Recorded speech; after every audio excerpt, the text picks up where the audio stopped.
Sa EDSA, nagkaisang mamamayan.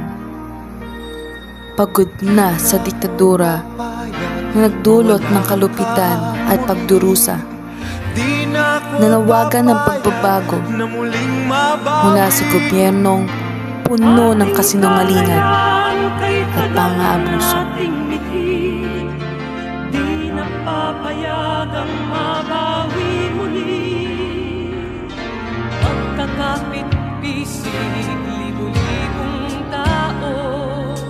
Kay sarap pala maging Pilipino. Sama-sama iisa ang muling mabawi. Kailanman di na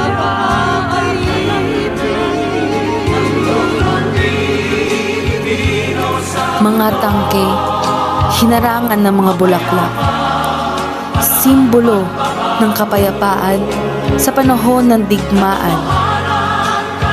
Mga awit, nagbibigay ng pag-asa. Bayan ko at magkaisa ang naging tema. basta't magkaisa tayong lahat.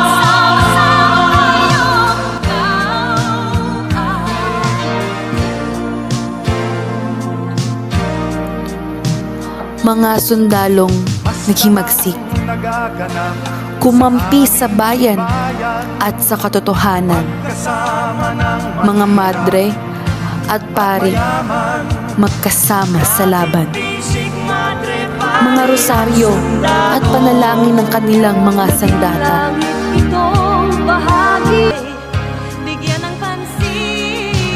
Magkakapatid lahat sa Panginoon. Ito'y lagi nating tatandaan. Sa apat na araw ng pagtsatsaga, sa wakas ay napatalsik ang diktador.